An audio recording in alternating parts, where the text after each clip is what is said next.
Cartoons. आस पड़ोस की सभी गांव में टिंगू की बुद्धि का वो लोहा मनवा चुके थे। उनकी एक खास बात थी कि बुद्धि के साथ लंबू की ताकत। लेकिन लंबू की ताकत भी जहाँ नहीं चलती वहाँ बस टिंगू की अक्ल काम आती थी। टिंगू भाई, ये मेरा दोस्त राका, हम दोनों ने मिलकर कुछ सोचा है। असल में लंबू और राका ने एक बिजनेस करने की ठानी, लेकिन टिंगू भाई की राय लेना लंबू ने ठीक समझा। अरे आओ भाई लंबू, 2 दिनों से दिखाई नहीं दिए, तुम भी आओ अंदर। राका, जल्दी से अपनी राय फाय क्या देना है वो लंबू को दे दो, हमें बहुत काम है। टिंगू को राका का ऐसा बर्ताव पसंद नहीं आया, फिर भी उसने एक ना कही, सीधा लंबू से बात की। अरे भाई लंबू, तुम्हारे दोस्त को तो बड़ी जल्दी है। हाँ टिंगू भाई, हमारा बड़े दिन से सोच विचार चल रहा है कि राका ने लंबू को हिचकिचाते देखा तो वो दोनों के बीच में चपाक से बोल पड़ा। देखो भाई, हम दोनों करना चाहते हैं दूध का धंधा। लंबू के पास पैसे नहीं है भैंस के लिए, तो वो तुमसे मांगने आया है। अरे लंबू, तो ऐसा कहो ना। चलो दो जल्दी, हमें जाना है। राका की बातें टिंगू को जच नहीं रही थी। उसने लंबू को घर के अंदर बुलाकर पैसा दिया, लेकिन सावधान भी किया। देखो भाई लंबू, ये लो पैसे। तुम दूध का बिजनेस कर तो रहे हो, लेकिन इस आदमी से सावधान रहना। हाँ हाँ, क्यों नहीं। लंबू पैसा लेकर राका के साथ बाजार के लिए निकल पड़ा। लंबू और राका आधे आधे पैसे देकर एक भैंस खरीदने वाले थे। वो बाजार में पहुंच गए।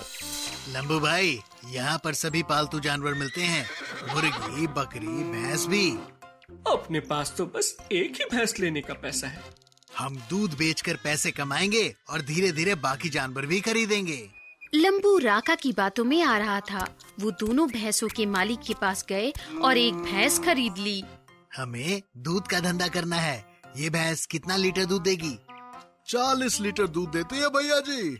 आमदनी ही आमदनी होगी आपकी। मतलब बहुत ज्यादा पैसे। लंबू तो शेख चिली जैसे सपने देखने लगा। भैंस खरीदने से पहले ही वो खुद को अमीर समझने लगा। राका भाई, ये भैंस खरीद लेते हैं और घर चलते हैं। राका को भी पैसे कमाने थे, उसने भी हाँ कर दी। क्यों नहीं, चलो चलें।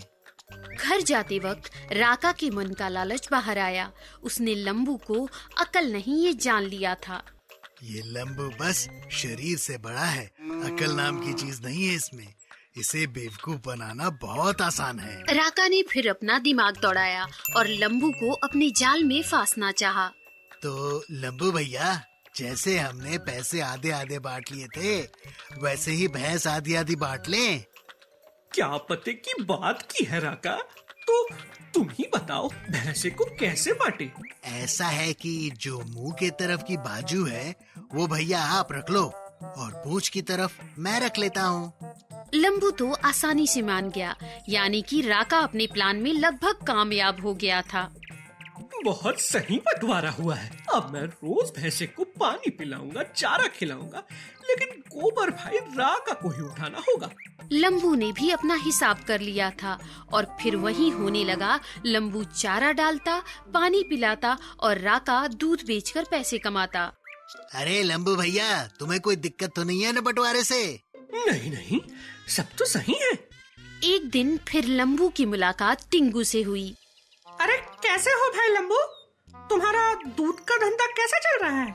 वो तो मस्त, मुंह की तरफ का हिस्सा जो मुझे मिला है। क्या मतलब? मैं कुछ समझा नहीं। फिर लंबू ने भैंस की हिस्सेदारी बताई तो टिंगू चौंक गया, हैरान हो गया। तुम्हें अक्ल है कि नहीं लंबू? क्यों, क्या हुआ? अरे वो कपटी राका तुम्हें बेवकूफ बना रहा है। दूध के पैसे वो खा जा रहा है और चारा तुमसे वसूल कर रहा है।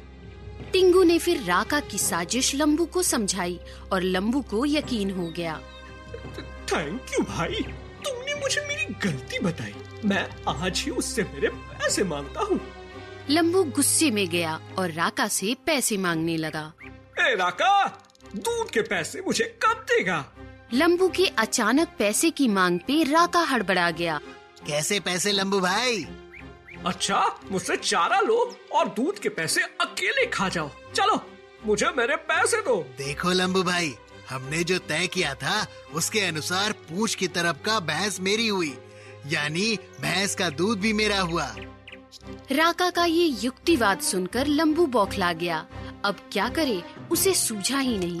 लंबू टिंगू के पास दौड़कर चला गया। टिंगू भैया, अब तुम ही मुझे बचाओ। राका ने तो पैसे देने से मना कर दिया। पहले हुआ क्या ये तो मुझे आराम से बताओ। लंबू ने जो कुछ राका ने कहा वो सब टिंगू को बताया। अच्छा तो ये बात है, मैंने पहले ही कहा था कि ये आदमी शातिर है। गलती हो गई मुझसे, अब तुम ही हल बताओ मुझे। टिंगू ने लंबू को एक बेहतरीन हल बताया। तुम एक काम करो, जब भी राका भैंसे का दूध निकालने आए तो तुम भैंसे को गुदगुदी करना। उससे क्या होगा? तुम मैं जैसा कहता हूँ वैसा करो बस।